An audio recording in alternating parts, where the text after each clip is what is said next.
Hi everyone. आज की इस वीडियो में हम business mathematics B Com honours semester 3 NEP का पीवाईक्यू डिस्कस करने वाले हैं। किस तरह के क्वेश्चंस आते हैं, क्या पैटर्न रहता है, वो सारे डाउट आप लोगों के क्लियर हो जाएंगे। इस पेपर में आपको जितने भी क्वेश्चंस हैं सारे अटेम्प्ट करने हैं, ठीक है। और सिंपल कैलकुलेटर इसमें अलाउड होते हैं। पेपर पूरा या तो इंग्लिश में दीजिए या फिर हिंदी में दीजिए। तो चलिए स्टार्ट करते हैं वीडियो को। पहले क्वेश्चन से हम स्टार्ट करते हैं। पहले क्वेश्चन का हमारे पास ए पार्ट है जिसमें sales person has the following record of sales during 3 weeks of particular month in respect of items P Q and R. तो 3 प्रोडक्ट हैं, 3 प्रोडक्ट का 3 हफ्तों का इनके पास कुछ सेल्स डाटा है। She earn sales commission at the rate of, हर एक प्रोडक्ट पर सेल्स कमीशन यहाँ पे लिखी हुई है। Detail of the sales are as follow, यहाँ पे सेल्स की डिटेल और जो भी कमीशन है उनकी डिटेल मेंशन है। मैट्रिसेस का इस्तेमाल करके आपको क्या चीज़ें कैलकुलेट करनी है। यू आर रिक्वायर्ड टू, सबसे पहले determine the selling price per unit of item. एक यूनिट की सेलिंग प्राइस कितनी होगी तीनों कैटेगरीज के आइटम्स के लिए पी क्यू आर। और total commission receive by sales person in the 4th week of sales, in the 4th week if sales are this and this units for products P, Q and R। आपको बताना है कि total commission sales person द्वारा चौथे हफ्ते में कितनी होगी अगर सेल्स तीनों आइटम की इतनी है। तो ये पहला पार्ट है जो 6 नंबर का है, ठीक। अच्छा, इसके बाद इसके इंटरनल चॉइस में क्वेश्चन है, ठीक है। क्वेश्चन नंबर 1 का जो ए पार्ट है उसके इंटरनल चॉइस में भी क्वेश्चन है। क्या है जी, वो देख लेते हैं। एक मैन्युफैक्चरर है जो कि 2 प्रोडक्ट प्रोड्यूस करता है, ए और बी, ठीक है, जो कि 2 मशीन में प्रोसेस होते हैं 1 और 2 फाइनल प्रोडक्ट बनने से पहले। जो मशीन 1 है वो can process either 25 units of product A और 10 units of product B per hour. यानी कि जो पहली वाली मशीन है वो या तो 25 यूनिट बना लेगी प्रोडक्ट ए के, या प्रोडक्ट बी के 10 यूनिट बना लेगी। और मशीन 2 जो है वो या तो 40 यूनिट बना लेगी प्रोडक्ट बी के, या फिर 20 यूनिट बना लेगी प्रोडक्ट ए के 1 घंटे में। अच्छा, ये डेटा आ गया। अब इस मैट्रिसेस को इस्तेमाल करते हुए आपको कुछ चीज़ें कैलकुलेट करनी है। Monthly output of product A and B if machine 1 और 2 ऑपरेट फॉर 8 और 7 आवर्स पर डे। ये दोनों मशीन 8 या 7 घंटे चलती हैं दोनों। तो आपको बताना है एक महीने में प्रोडक्ट ए और बी कितना प्रोड्यूस हो पाएगा, ठीक है। 6 डे वर्किंग है पर वीक में और 4 वीक होते हैं एक मंथ में, उसके हिसाब से आपको मंथली डेटा निकालना है। और per unit cost of production, production की पर यूनिट कॉस्ट निकालो। अगर कॉस्ट ऑफ ऑपरेटिंग जो है पर आवर की दोनों मशीनों में वो 25,000 और 30,000 है रिस्पेक्टिवली। और तीसरा टोटल कॉस्ट ऑफ प्रोडक्शन आपको निकालना है। ये 6 मार्क्स का आपका ए पार्ट हो गया, ठीक। अच्छा, इसके बाद हम क्वेश्चन नंबर 1 के बी पार्ट की तरफ बढ़ते हैं। बी पार्ट कुछ इस प्रकार है। A hydroelectricity power plant in a small village generates electricity and water for irrigation, which also serve as intermediate inputs in each other's production। एक प्लांट की बात यहाँ पे हो रही है।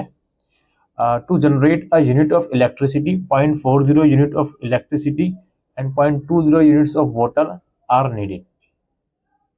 ठीक है, तो बता दिया गया है कि इलेक्ट्रिसिटी को जनरेट करने के लिए कितना क्वांटिटी में चीज़ें चाहिए। Similarly, to produce a unit of water, 0.50 unit of water and 0.25 unit of electricity are required। ठीक है, 0.25 and 0.15 unit of labor are required to produce a unit of electricity and a unit of water respectively, and 0.15 and 10 unit of capitals are required to produce each unit of electricity and water respectively। इसके बाद ये बोलते हैं wage rate और interest rate जो है 500 रुपये पर मैन डे है और 10% रिस्पेक्टिवली है।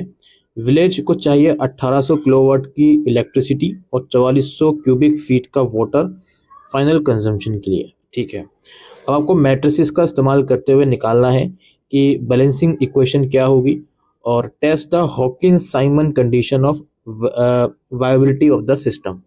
और तीसरा construct the input output transaction table for the gross output required to satisfy the above final demand. और चौथा डिटरमाइन द इक्विलिब्रियम प्राइसेस, ठीक।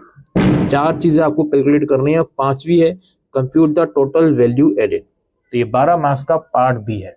और पार्ट बी में भी इसके इंटरनल चॉइस है जिसमें ये लोग बोलते हैं एक मैन्युफैक्चरिंग यूनिट है जिनके 3 डिपार्टमेंट हैं जो आउटपुट प्रोड्यूस करती है इंटर डिपार्टमेंटल कंजम्पशन के लिए और फाइनल कंजम्पशन के लिए। इंटर डिपार्टमेंटल फ्लो जो है प्रोडक्ट्स का तीनों डिपार्टमेंट का वो कुछ इस तरह से है। प्रोड्यूसर्स यहाँ पे दिखा रहे हैं तीनों डिपार्टमेंट। इंटर डिपार्टमेंट कंजम्पशन क्या है, डिपार्टमेंट 100 वाई इतना, फाइनल डिपार्टमेंट डिमांड जो है वो यहाँ पे गिवन है टर्म्स में। अब क्या है जी, labour required by department X Y Z इस इतना इतना दिन चाहिए लेबर में इनके लिए, और वेजिस रेट इतना है इनका। मैट्रिसेस के इस्तेमाल से आपको निकालना है इक्विलिब्रियम प्राइस, निकालना है तीनों डिपार्टमेंट का ऊपर वाले डेटा की मदद से, और टोटल वैल्यू एडिट निकालनी है आपको। और अगर डोमेस्टिक डिमांड चेंज होती है 50, 0 और 20 टन से department X Y and Z से, तो उस कंडीशन में आपको कितना ग्रॉस आउटपुट में चेंज लाना पड़ेगा डिमांड को मीट करने के लिए। और चौथी चीज़, अगर टोटल लेबर जो है वो 180 लेबर है डेज में, तो न्यू ग्रॉस आउटपुट फिजिबल है या नहीं वो बताना है, और आपको चेंज निकालना है टोटल वैल्यू एडिट में। 12 मार्क्स का बी पार्ट हो गया, ठीक, जो इंटरनल चॉइस में था। तो इस तरीके से ये 18 नंबर का पहला क्वेश्चन हुआ जो हमारा समाप्त हुआ। काफ़ी लंबा क्वेश्चन है, वेरी गुड। उसके बाद सेकंड क्वेश्चन पर हम आते हैं। इसका ए पार्ट है, एन ओटीटी सर्विस ऑपरेटर जो है उसका सब्सक्रिप्शन बेस है 2000 सब्सक्राइबर्स का। From each of home he charge 300 per month, ठीक है, 2000 सब्सक्राइबर हैं, 300 पर मंथ सब पे वो चार्ज करता है। In order to increase subscriber base he propose to decrease the rate of monthly subscription. Subscriber बढ़ाने के लिए उन्होंने पैसे कम करने का सोचा। His assessment is that for every decrease of ₹1 in the monthly subscription, 10 additional subscriber would seek a subscription to the OTT। यानी कि अगर ₹1 घटाएगा तो 10 सब्सक्राइबर नए आएंगे, ठीक है जी। अब आपको कैलकुलेट करना है, compute the decrease in service charge and the new number of subscribers that would enable him to maximise his total revenue. तो आपको बताना है कि सर्विस चार्ज में और न्यू नंबर ऑफ सब्सक्राइबर में कितना वो डिक्रीज लेकर आए, सो दैट उसका जो रेवेन्यू है वो मैक्सिमम हो सके, मैक्सिमाइज हो सके। और आपको करस्पॉन्डिंग न्यू रेवेन्यू जो भी आएगा वो कैलकुलेट करना है। 9 मार्क्स का है क्वेश्चन नंबर 2 का ए पार्ट। इसके इंटरनल चॉइस में हमारे पास है क्वेश्चन जो कि ये रहा। इसमें यह है, एक फैक्ट्री है जो कि economic order quantity system follow करती है अपने स्टॉक्स को मेंटेन करने के लिए। एनुअल डिमांड जो है 12,900 यूनिट्स की है। The annual demand is for 12,960 units. Cost of placing in order इतना है, और कंपोनेंट कॉस्ट जो है 100 पर यूनिट है। Factory has imputed 10% as the inventory carrying rate. Inventory carrying rate का भी 10% लगता है। अब आपको कुछ चीज़ें निकालनी है, ईओक्यू निकालना है आपको कैलकुलस की मदद से, टोटल कॉस्ट निकालनी है ईओक्यू की, और ऑप्टिमल नंबर ऑफ ऑर्डर्स कितने होने चाहिए वो निकालना है, और optimal interval for placing order assuming that a year is equivalent to 360 days. Order के बीच में ऑप्टिमल इंटरवल कितना होना चाहिए वो निकालना है, और डिस्काउंट रेट निकालना है जो सप्लायर ऑफर करे, ये इंश्योर करने के लिए कि 6480 यूनिट जो है वो होने चाहिए परचेज ऑफ ईओक्यू में। ये पांचों चीज़ें आपको कैलकुलेट करनी है 9 मार्क्स में। ये इसके इंटरनल चॉइस में क्वेश्चन है, ठीक है, सेकंड का ए पार्ट में। फिर हम बी पार्ट में आते हैं। बी पार्ट में ये बोलते हैं, एक ट्रांसपोर्ट कंपनी है, परचेज कराया उन्होंने ट्रक 90 लाख की कॉस्ट में। कंपनी ये एस्टिमेट करती है कि average cost of capital and average operating cost is a function of X, that is the number of days the truck is used. The salvage value of the truck is expressed by the function x is equal to 78 lakh minus 6,000 x। The operating cost जो है per day के हिसाब से वो इस function में है, OC operating cost is equal to 8,000 plus 0.3x। अब कैलकुलस की मदद से आपको कुछ चीज़ें कैलकुलेट करनी है, जिसमें the number of days the truck should be use before replacement if the objective is to minimise the sum of average capital. अगर कंपनी का ऑब्जेक्टिव ये है कि एवरेज कैपिटल का सम मिनिमाइज करना है, तो कितने दिन तक ट्रक जो है वो कंपनी को यूज़ करनी चाहिए उसको बदलने से पहले। एवरेज डेप्रिसिएशन निकालनी है ट्रक की पर डे के हिसाब से, और एवरेज ऑपरेटिंग कॉस्ट निकालनी है ट्रक की पर डे के हिसाब से। ये 9 मार्क्स का है क्वेश्चन नंबर 2 का बी पार्ट। इसके इंटरनल चॉइस में अगेन क्वेश्चन है भाई, इसके इंटरनल चॉइस में है a monopolist has the following demand and average cost function. Demand और एवरेज कॉस्ट फंक्शन है जहाँ पर P is equal to price है, X is equal to quantity है। अब आपको निकालना है इलास्टिसिटी ऑफ डिमांड निकालना है जब प्राइस 30 हो। ये पार्ट है इसका, मतलब फर्स्ट पार्ट है क्वेश्चन नंबर 2B का। सेकंड में determine the level of output at which profit will be maximum. कितने प्रोडक्ट प्रोड्यूस करें तो प्रॉफिट मैक्सिमम होगा वो बताना है। At the level of output computed in part 2। इस पार्ट में जो लेवल ऑफ आउटपुट आप निकालोगे, प्रूफ करो कि इलास्टिसिटी ऑफ एवरेज कॉस्ट जो है वो इक्वल होती है इलास्टिसिटी ऑफ टोटल कॉस्ट -1। ठीक है, ये न्यूमेरिकल चीज़ों से आपको ये प्रूफ करना होगा। इसके बाद क्वेश्चन नंबर 3 पे हम आए हैं। क्वेश्चन नंबर 3 का ए पार्ट जो कि 9 मार्क्स का है वो हम देखते हैं। दो फर्म है ए और बी जो कैटल बनाती हैं, form a cartel for joint profit maximisation. Cost function जो है C1 का है इतना और दूसरी कंपनी का है इतना। ठीक है, X1 एंड X2 जो आउटपुट है फर्म ए और बी का। मार्केट डिमांड जो है वो आपके सामने गिवन है। Find how many units of product should be produced by each firm to maximise the joint profit. कितने प्रोडक्ट प्रोड्यूस करनी चाहिए दोनों फर्म को सो दैट प्रॉफिट जो है जॉइंट प्रॉफिट वो ज़्यादा से ज़्यादा हो।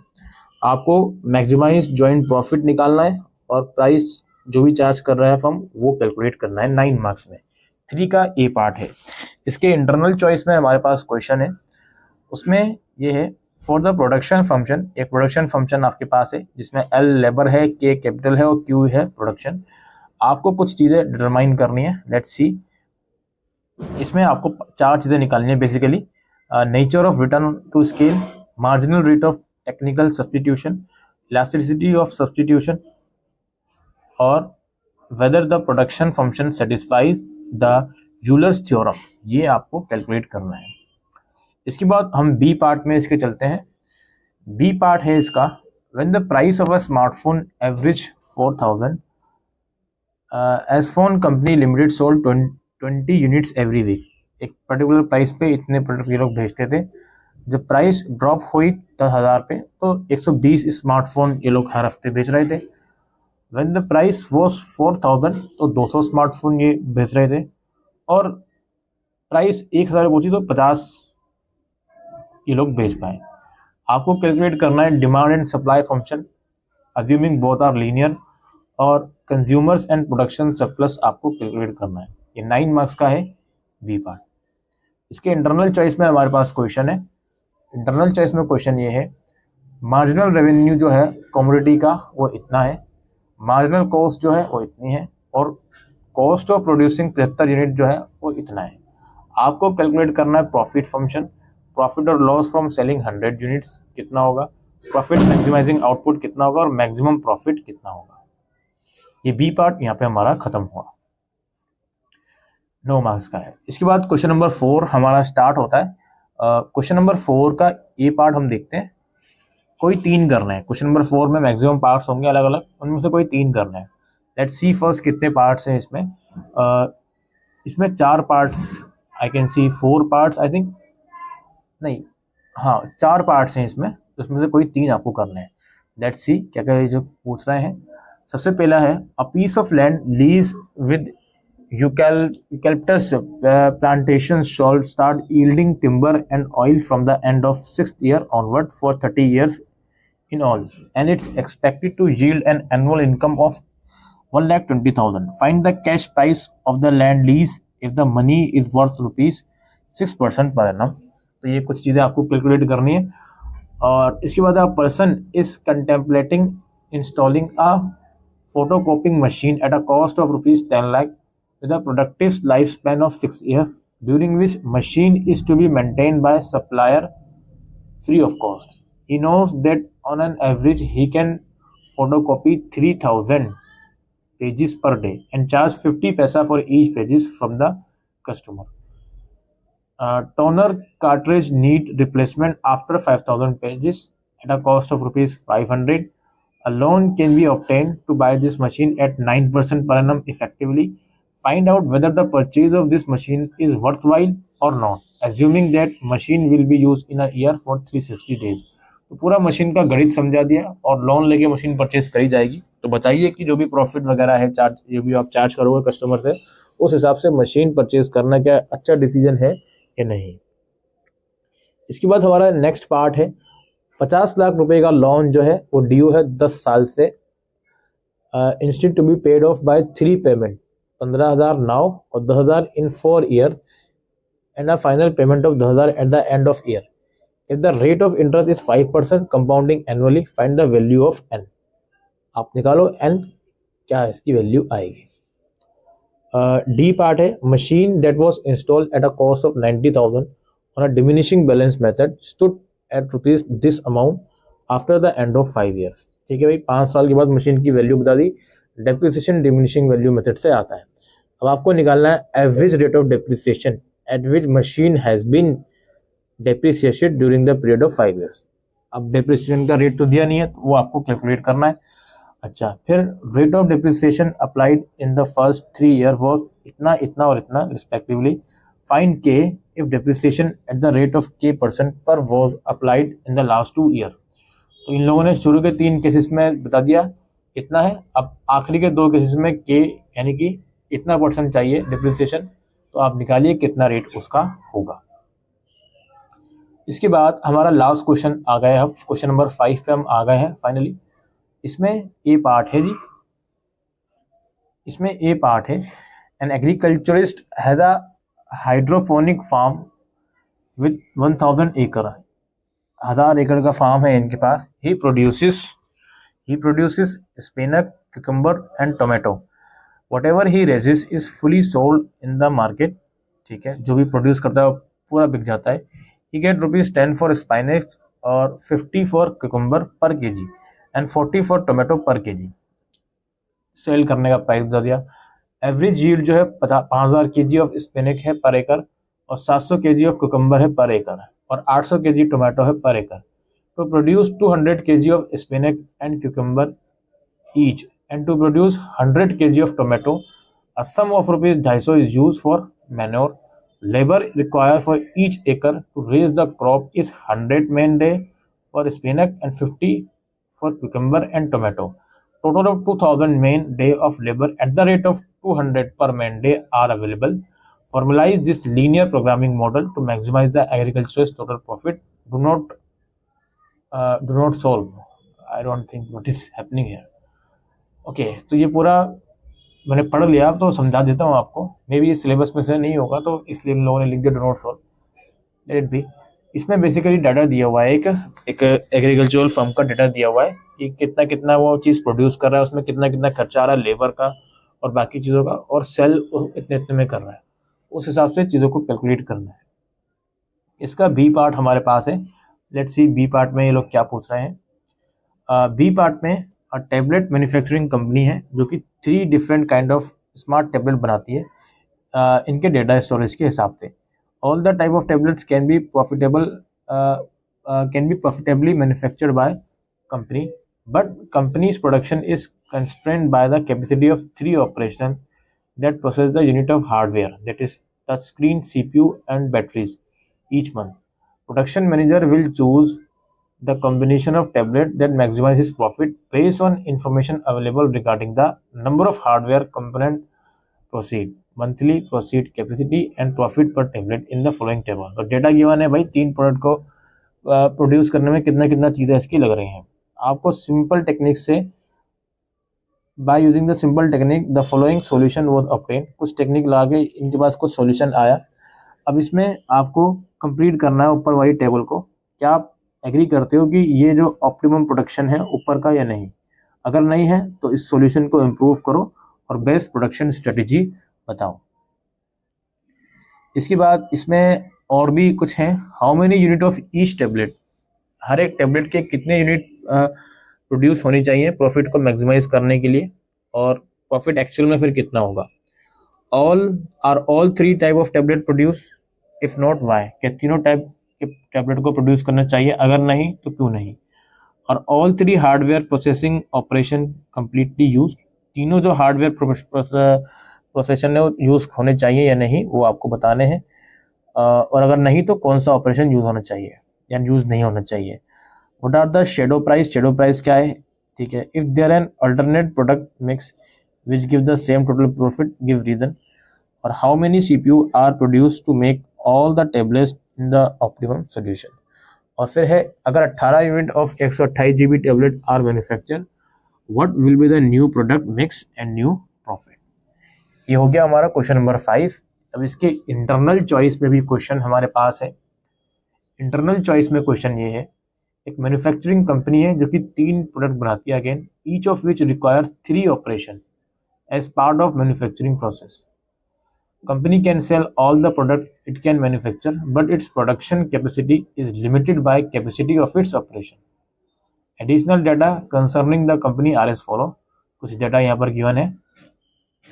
अब इसमें आपको फॉर्मुलेट करो अबव प्रॉब्लम को LPV के हिसाब से और उसका ऑप्टिमल प्रोडक्शन मिक्स निकालो, शेडो प्राइस निकालो, और अगर प्रोडक्शन कैपेसिटी एक्सपेंड करा जाए then which operation should be given priority, कौन से ऑपरेशन को प्रायोरिटी दी जाए, और which operation if any has unutilised capacity, if so how many hours, और is the solution degenerate, give reason. ये कुछ पेपर है आपका बिजनेस मैथमेटिक्स का, बीकॉम ऑनर्स का। और आई होप ये वीडियो आपको यूज़फुल लगी हो, तो वीडियो को शेयर कीजिएगा। कुछ क्वेरीज हो दोस्तों तो कमेंट सेक्शन में लिख के पूछ सकते हैं। फिलहाल के लिए वीडियो में इतना ही। Thank you.